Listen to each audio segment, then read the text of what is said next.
I'm Pete.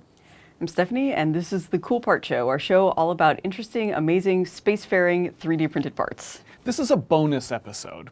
We did an episode not long ago involving NASA's Goddard Space Flight Center. We'll put a link in the show description. That episode was about a 3D printed component that was holding a sensitive instrument in place and protecting it on a craft that had to fall from the top of the Earth's atmosphere. Well, more recently, we visited another NASA facility and we learned about 3D printed hardware that is protecting a payload falling from a lot farther. That's right. We recently had a chance to visit NASA's Jet Propulsion Laboratory, JPL, in Pasadena, California. We talked to an engineer there about some really interesting additive manufacturing work that is happening in service of the Mars Sample Return mission. The Mars Sample Return mission. Here's what that's all about. The Perseverance rover is on Mars right now. It's there with 3D printed parts, in fact, and we did an episode about that too that is also in the show description. But just one of the things that the Perseverance rover is doing is gathering rock samples from Mars that can be examined to explore the question of whether there has ever been life on Mars in the past. The Mars Sample Return mission is all about getting those rocks and bringing them back to Earth. So, a craft will launch from Earth, will go to Mars, a lander will gather up those samples, and then the spacecraft will return to Earth, and importantly, it needs to crash land, probably in the Utah desert. So, a protective system has to be engineered that will ensure that these precious rock samples returning from Mars not only survive the crash, but that the containment is held in place completely so that there's no interaction at all with the Earth's atmosphere. And we should say this is an intentional crash landing. NASA has prepared for this. They could have, incorporated a parachute or some other type of landing gear, but they needed to prepare for the worst case scenario, which would have been a crash landing. And so they decided to just forego all of that complexity and prepare a vessel that would be able to survive that impact while also protecting these samples and keeping them isolated. So there were a number of different components that will play into this, but one of the key elements of this spacecraft is going to be 3D printed metal lattice structures. Lattice structures, strong enough to protect the payload during this violent landing, light enough to not unduly burden this craft on this long journey that it has to take. Enter additive manufacturing. This is the Cool Parts Show, so you already know that 3D printing is the way that they're solving this problem, but 3D printing wasn't necessarily the choice. There were other options to consider. Here is Ryan Watkins, research engineer with NASA JPL. This is actually an incredibly complicated mission architecture. This is a large-scale lander, the largest thing we'll have ever landed on Mars that is going to land. And through a combination of the Perseverance rover and 2 fetch helicopters, we will actually collect all of the samples on the surface of Mars. We'll bring them back to this sample return lander, and then once properly packaged, we will launch them up into the orbit of Mars on what is known as the Mars Ascent Vehicle.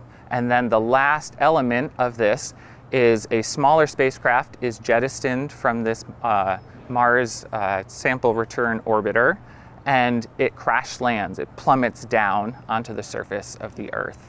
I wish I could say that additive manufacturing was the clear choice from the beginning, but we actually have a lot of engineering solutions to solve problems like this. And there's really kind of 2 main elements to protecting something from breaking.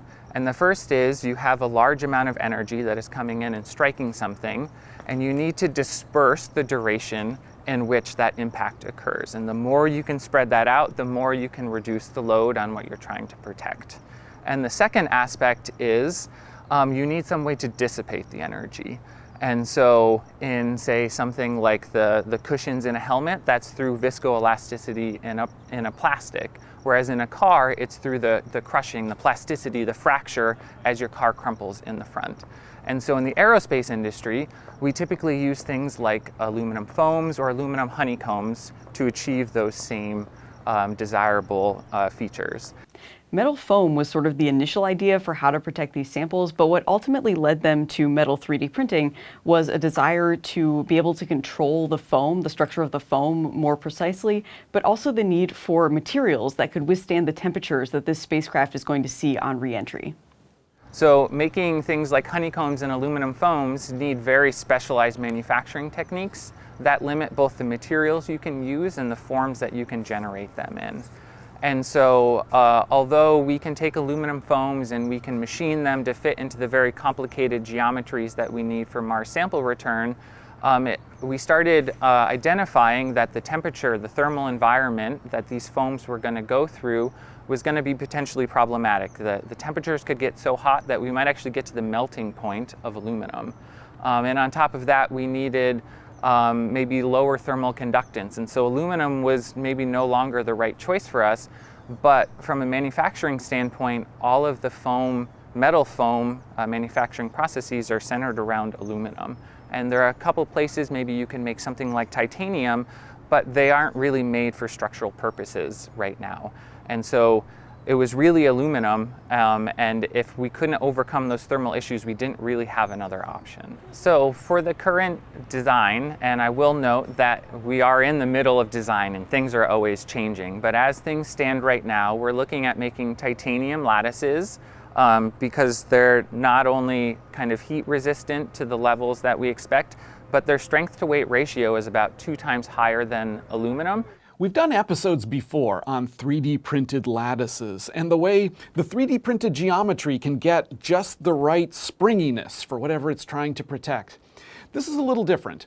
You heard Ryan mention crushable lattices. So these are lattices engineered to deform in just the right way to channel away the energy of the impact. So the reason that we use crushable structures for energy absorption is really for 2 reasons. The first is we're trying to protect something. And so if we know our sample tube breaks under 100 pounds of load, we can actually design a crushable that fails at 80 pounds of load. And so in conjunction with its failure at 80 pounds of load and its ability to continue to crush at this constant load, we can sacrifice this energy absorber to make sure that we don't break our samples. And so that was really the first challenge in designing these lattices. And so what we were really focusing on was through simulation, we were able to roughly predict over a wide range of lattices what they would crush at based on different geometric properties, like how dense the structure was or what their different squished aspect ratios were. So what Ryan's describing is really important. There wasn't really a software tool on the market that could do exactly what NASA needed it to do. So to generate the geometries for these crushable lattices and to simulate their performance and figure out what the right one even was, he had to develop his own software program to do this. The typical ways you might do a hand calculation or do a finite element analysis are these very point designs that take a lot of effort to create. And so to explore a large design space, it's a very cumbersome, slow trial and error process.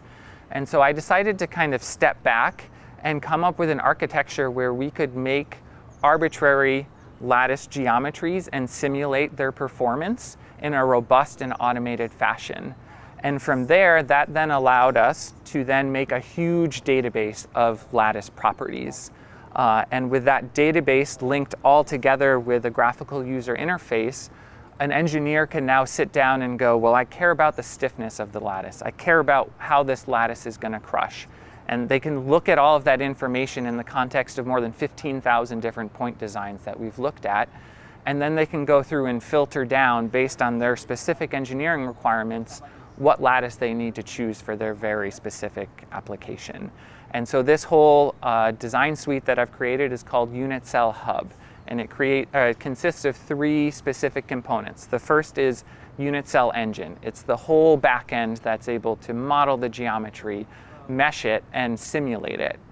And then with this very robust modeling framework, it then feeds into the second module, which is called Unit Cell DB. This is a huge database of different point designs where I did a parametric study of varying unit cell types and relative densities and aspect ratios. That's now over 15,000 different designs that have been investigated to date. And when you wrap these two modules together into Unit Cell App, which is this front-end graphical user interface, you're now able to rapidly investigate all of this complicated design spaces and really focus down into what unit cell is right for your specific application. There were multiple challenges. The digital computational modeling and simulation challenge was huge. So much so, Ryan and his team had to develop their own software tool for designing lattices. The unit cell hub, the unit cell engine, the unit cell app. It's one of the challenges. But then there was physically 3D printing this form. The challenge there was the length scale separation that this involved. These lattices needed to be very fine in the detail of their strut sizes, but also 3D printed across a relatively large volume. And a given 3D printing platform could be expected to do very well in one or the other, either 3D print very fine features or 3D print large objects. JPL needed both. 3D printing was the answer, but in order to get these fine lattices over a large size, they needed something else after 3D printing.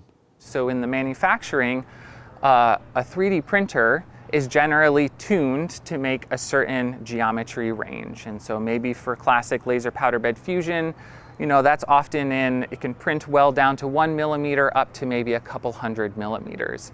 And lattices really push the bounds of both of those things. And so what we started to run into is, as we wanted to print these really fine lattices at like the 1 millimeter scale, we were losing quality in our prints. We were getting subsurface defects. We were getting poor surface finish, all of which negatively affect the performance of our lattices. And so what we had to identify pretty early on was that taking our print right out of the printer wasn't going to be sufficient. We were going to have to do some kind of post-process so we could get a usable geometry for our needs. And that's what led us into this post-process step of chemical etching. So what JPL discovered is that they can 3D print these lattices, make them a little bit oversized, and then use this chemical etching process to reduce the density, to remove the material that they need to get out of there, while also improving the surfaces at the same time. The lattice forms, as 3D printed, are too big, too thick in the lattice struts. Chemical etching allows them to be dissolved down to just the right fineness, just the right size. So this is the process that JPL is going forward with and refining and fine-tuning. We begin with our nominal print, which we actually build with stilts off of our build plate. This allows us to very accurately not only cut the final geometry, but it also helps prevent any thermal distortions that are pretty common in titanium prints. From there, we then go do a hot isostatic press to kind of help improve the material properties of the titanium structure. From there, we cut it off the build plate and we go to our final post-process step, which is that etching. From there, we give it to our etching vendor and we want to etch this one to 2% relative density. We want to etch this one to 3% relative density. So metal 3D printing brings all of this geometric complexity, lets you engineer exactly the lattice you want. But if you're after a crushable lattice, metal printing alone might not be enough. And so chemical etching is now this additional knob, this additional option that NASA can tune to get exactly the density in the structure that they want. JPL is there, or they're nearly there. They've got the design, these crushable lattice structures. They've got the manufacturing process, laser powder bed fusion plus chemical etching. Next up, how do you test these lattice forms? I mean, really test them. For something that is intended to survive, endure a crash landing on a return trip from Mars, how do you test that? 2 words: drop tower. We got to see this at JPL, the tower where they are actually testing these different lattices, testing different parts of this system that is going to Mars and coming back. But actually, drop tower doesn't even say it all that well, because in order to replicate the forces that this spacecraft is going to see, they actually have to sort of slingshot it into the ground to really simulate this. So we are still in the preliminary design stage on Mars sample return, and so although we have a strong understanding of what the baseline design should look like, design is an ever-changing process. So we have a dedicated large-scale drop tower here at JPL that was custom built to do this type of testing. And so we use this testing to not only characterize how these lattices are going to crush, but ultimately down the line we will also use these drop tests to qualify our whole system that it's going to survive when it does this big round trip journey and ultimately comes back and crash lands on Earth. So that big, long round trip, Earth to Mars and back, it's got to wait for Earth and Mars to be in the right positions relative to one another. So the launch from Earth to Mars, 2027. The launch of the lander down onto the surface of Mars, 2028.